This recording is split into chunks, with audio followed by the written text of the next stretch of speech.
Dos caminos, una decisión. Nuestros pies pueden llevarnos por sendas equivocadas, pero nunca erraremos el camino si vamos caminando en los pasos de Jesús. Bienvenido a esta serie de lecciones bíblicas, conducidas por Yolanda y Carlos Rando.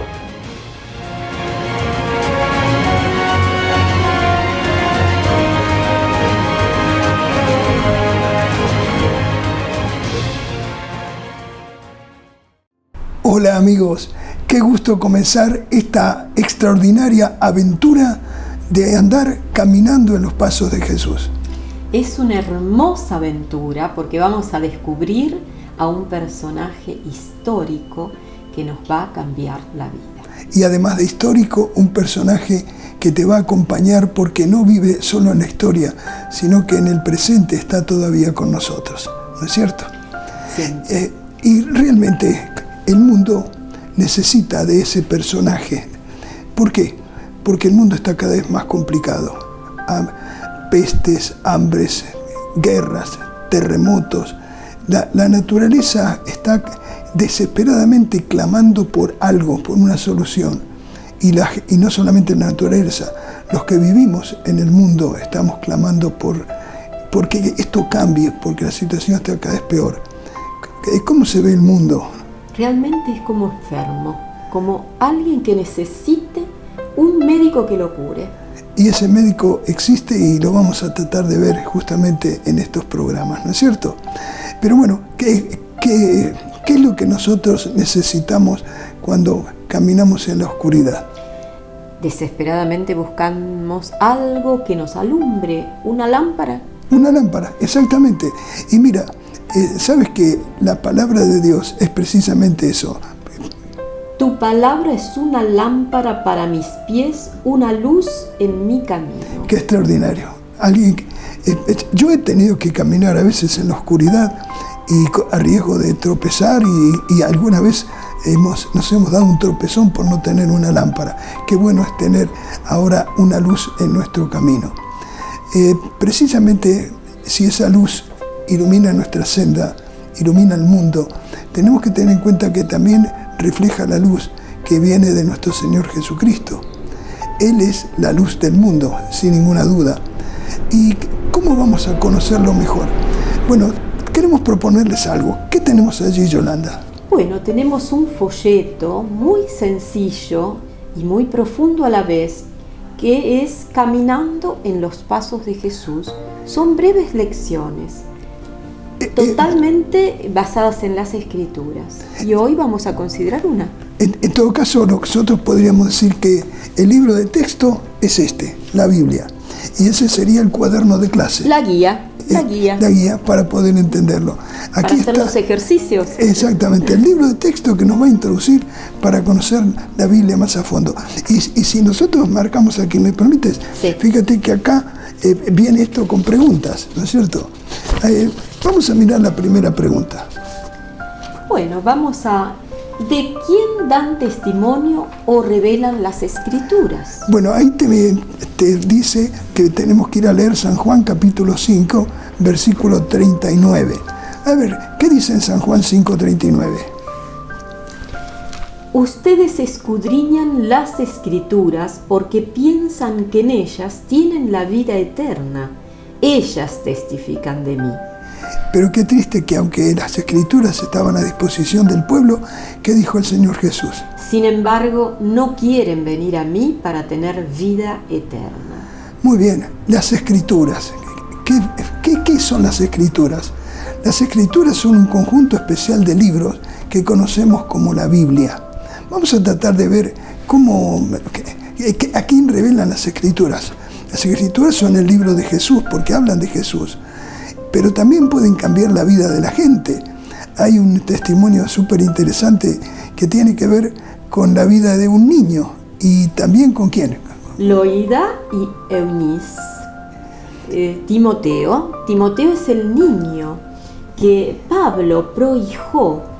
Eunice es la mamá y Loida es la abuela. Y ellas lo guiaron al niño en el estudio de la palabra de Dios. Debemos reconocer que en esa época no tenían el acceso tan fácil como tenemos nosotros, y sin embargo ese niño, guiado por la Escritura, llegó a ser una persona muy valiosa en la obra de Dios. Ahora, ¿cómo pondríamos nosotros la respuesta a esta pregunta? ¿De quién dan testimonio o revelan las Escrituras? ¿Qué dirías? ¿Cómo escribirías? Absolutamente, revelan a Jesús. Esa es la Escritura. Así que ustedes, amigos, allí donde están, tomen su lapicera y escriban que revelan a Jesús.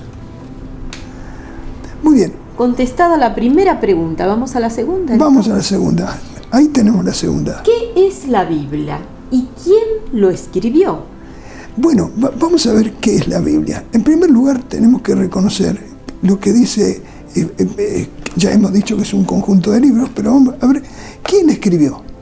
Porque la profecía no ha tenido su origen en la voluntad humana, sino que los profetas hablaron de parte de Dios, impulsados por el Espíritu Santo. Bien, aquí tenemos que la gente no escribió porque se le dio la gana, sino que los profetas hablaron de parte de Dios, guiados, impulsados, enseñados por el Espíritu Santo.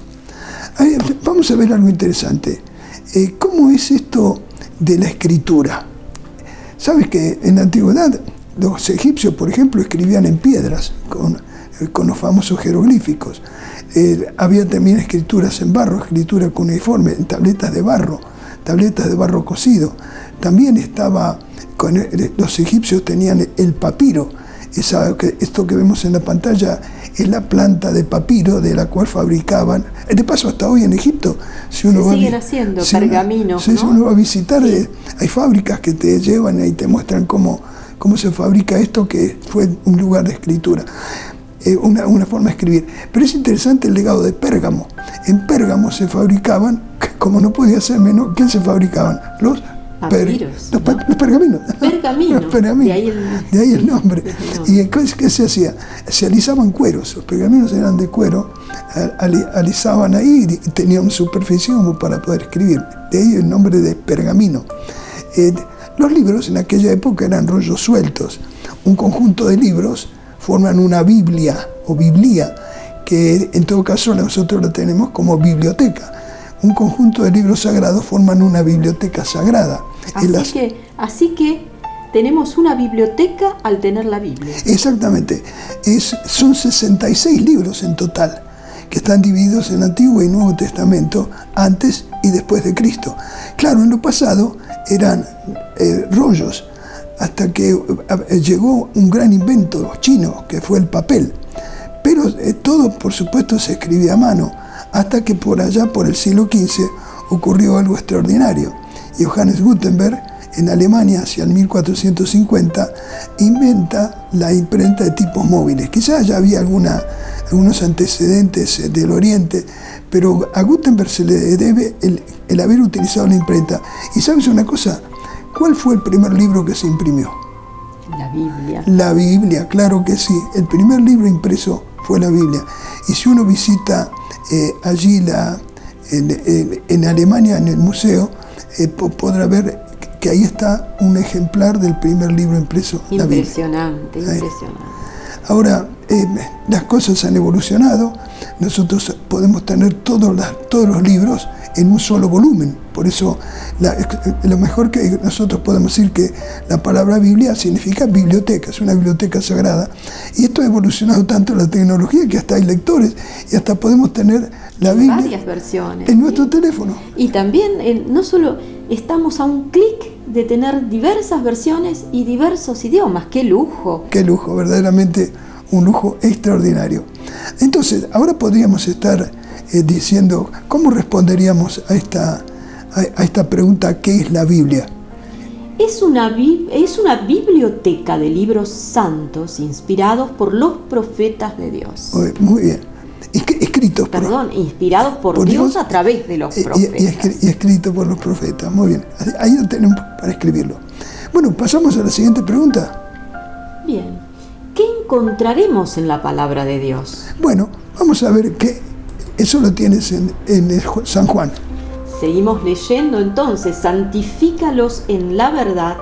Tu palabra es la verdad. Y todos queremos saber la verdad siempre, ¿no es cierto? queremos conocer la verdad. Y ahí está la verdad, es la palabra de Dios. Nosotros podemos saber que la palabra de Dios es la verdad, al menos por 3 razones. Primero, por sus anticipaciones científicas. Segundo, por el cumplimiento de sus profecías.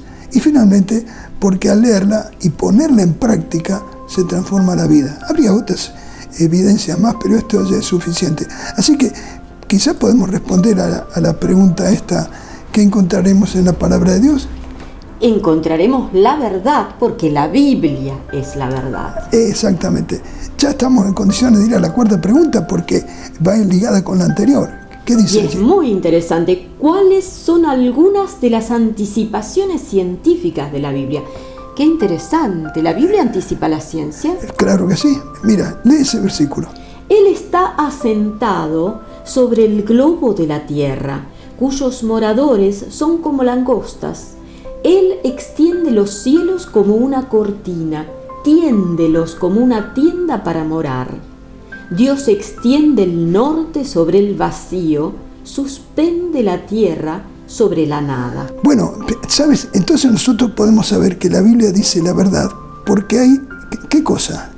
Hay evidencias, hay verdaderas evidencias. Bueno, las evidencias las podemos, como ya lo vimos hace un rato, clasificar en 3 grupos. Primero, la evidencia de la ciencia.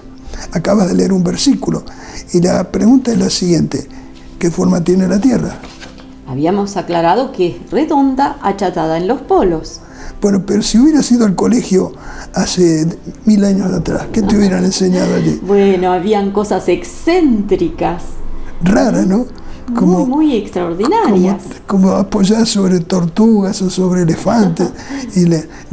Hoy podemos reír de eso, ¿verdad? Hoy nos reímos de eso porque sabemos que pero la Biblia lo había dicho hace 2500 años atrás. Más de 2500 años atrás ya decía eso. También que la Tierra está flotando en el espacio. Eso no está apoyada no está sostenida por un forzudo mitológico, sino flotando en el espacio. Y esto fue escrito hace 3500 años. Es verdaderamente impresionante, ¿no? Y de paso, quien lo escribió esto fue Moisés, que para eso utilizó un sistema que, por así decir, fue descubierto en el Sinaí. En cierto modo, así como dicen que Cervantes fue el padre de la literatura española, pues Moisés fue el padre de la escritura. A través de él nos llega esa historia. No tenemos tiempo para ver toda esa historia, pero mira que hay otras anticipaciones científicas. Lee lo que dice en Jeremías. Jeremías dice: como no puede ser contado el ejército del cielo, ni la arena del mar se puede medir. Muy bien, hay otra más. Te hago una pregunta: ¿el aire pesa o no pesa? Aparentemente no pesa. Sí que pesa. Por eso el evangelista, evangelista Torricelli, así se llamaba, él descubrió la presión atmosférica. Y de eso, de la presión atmosférica, que hoy se utilizan los barómetros para medirlo, ya lo decía Job hace muchos años atrás. 3500 años atrás se decía que el aire tiene peso. También la Biblia habla de métodos antisépticos. La Biblia habla de las profilaxis de las enfermedades cardiovasculares. Por ejemplo, si quieres cuidar tu corazón, ¿qué dice ahí? En Levítico, en el Antiguo Testamento, encontramos este versículo: estatuto perpetuo será por vuestras edades donde quiera que habitéis, que ninguna grosura ni ninguna sangre comeréis. Esto es lo que se está enseñando hoy día, pero fue escrito hace 3500 años atrás. Bueno, ¿qué te parece si hablamos un poquitito de la segunda evidencia? La segunda evidencia que sorprende es la de las profecías. ¿Sabes que en la Biblia habla, por ejemplo, de Babilonia? Babilonia era el Estados Unidos de aquella época, era la primera potencia, un gran imperio. Y hay un versículo allí que dice lo que iba a pasar con esta ciudad opulenta, esta ciudad orgullosa. ¿Quieres leer ese versículo? Babilonia, perla de los reinos, ornamento de la grandeza de los caldeos, será como cuando Dios destruyó a Sodoma y Gomorra. Nunca más será habitada, ni se morará en ella de generación en generación, ni hincará allí tienda el árabe, ni pastores llevarán allí sus rebaños, sino que dormirán allí las fieras del desierto, y sus casas se llenarán de hurones. Muy bien, y Babilonia, ¿qué pasó con esta ciudad? En el año 539 a.C., en medio del banquete del último rey, Belsasar, los persas desviaron el río que entraba en la ciudad por debajo de la muralla, y por el lecho seco del río entraron en la ciudad y la conquistaron, y Babilonia cayó, y hasta hoy Babilonia permanece en ruinas, a pesar de los intentos por reedificarla.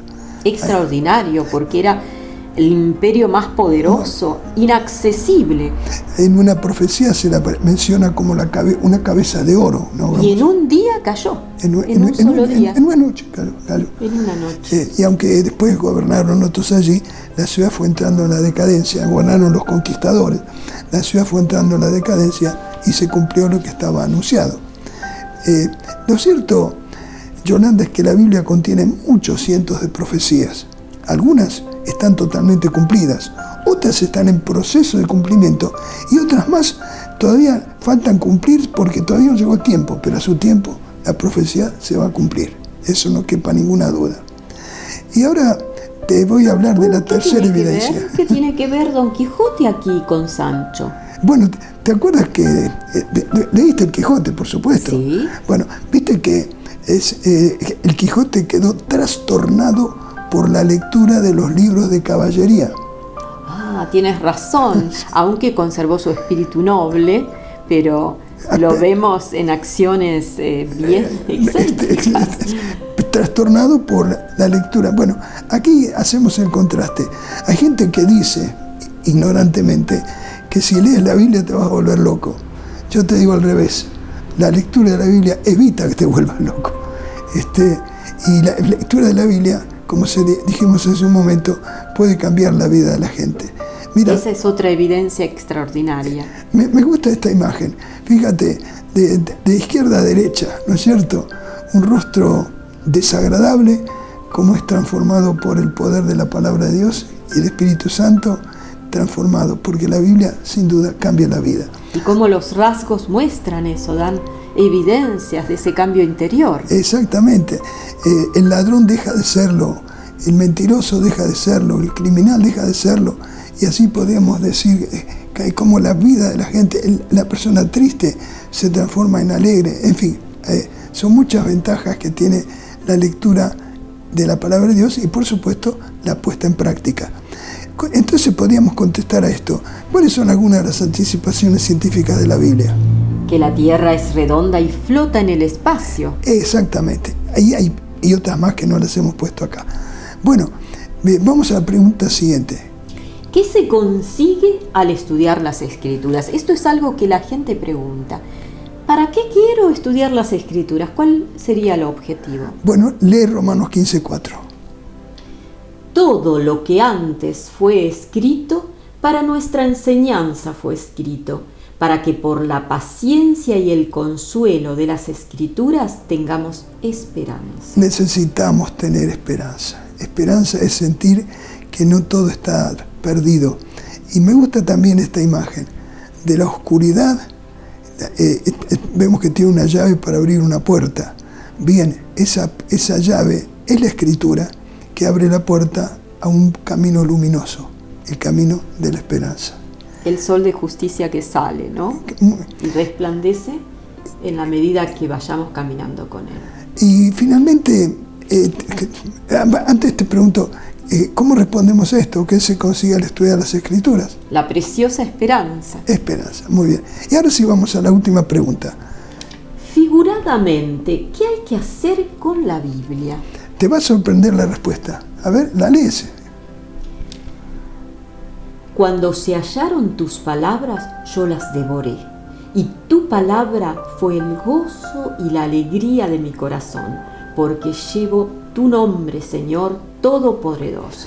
Seguramente aquí se hace referencia a algo que había ocurrido, aunque te parezca mentira, las Escrituras, no completas, porque no estaban completas en ese tiempo, sino libros sueltos, pero sabes que en el templo se había perdido el libro. Sí. Y de pronto en los días del rey Josías se encuentra el libro. Y entonces ahí seguramente eso hace referencia a Jeremías, cuando se hallaron tus palabras, yo me las devoré. ¿Y qué fue el resultado? Tu palabra fue el gozo y la alegría de mi corazón, porque llevo tu nombre, Señor Todopoderoso. Así que figuradamente dice ahí comer la Biblia, ¿no es cierto? ¿Cómo entenderíamos eso de comer la Biblia? ¿Cómo respondemos a esta pregunta de figuradamente qué hay que hacer con la Biblia? Comerla, es decir, estudiarla a fondo, hacerla parte nuestra, como el alimento se vuelve parte de nuestra sangre. Yo te comento algo, yo no conocía la Biblia y cuando tenía 15 años comencé a mirarla. Después comencé a estudiarla. Y tu vida cambió completamente. Sí, cambió completamente. Sí. Y hoy es mi alimento, como es el tuyo también, ¿no es cierto? También. Muy bien. Bueno, a ver si nos queda claro. La escritura, ¿qué es? O las Sagradas Escrituras, ¿qué son? Una biblioteca. Un conjunto de libros inspirados. Una biblioteca. Ese es si ustedes, amigos, si ustedes tienen una Biblia allí, den vuelta sus páginas para atrás, para adelante, y van a ver nombres diferentes de libros. ¿Cuántos libros eran? 66. ¿Divididos en qué partes? En varias partes. Dos partes, sí. El Antiguo y el Nuevo Testamento. Y entonces están ahí los 66 libros, 39 en el Antiguo y 27 en el Nuevo Testamento. Y después están los capítulos y los versículos, que es lo que nosotros hemos estado intentando que ustedes puedan comenzar el estudio. ¿Y qué lograremos si nosotros estudiamos la Biblia con cariño? En realidad nos va guiando por toda la vida, por todo el sendero de la vida, y nos vamos acercando cada vez más a Dios. Y vamos caminando en los pasos de Jesús. Así que, ¿qué sería tu decisión? Mi decisión es comenzar ahora el estudio de estas lecciones. ¿Y usted, amigo, amiga? Bueno, tomo la lapicera para confirmarlo. Acá tengo un espacio para hacerlo, ¿verdad? Jesús fue guiado en su vida por la lectura de los libros sagrados. ¿Quieres seguir su ejemplo? Claro que sí. Muy bien. Perfecto. Perfecto. Espero que usted también lo haga. Que el Señor lo bendiga. Y ha sido muy buena alumna hoy. Sí. Bueno, te espero en la próxima lección. Será hasta la próxima lección. Igual que con ustedes. Los esperamos para tener la segunda lección. Tenlo presente, nunca erraremos el camino si vamos caminando en los pasos de Jesús.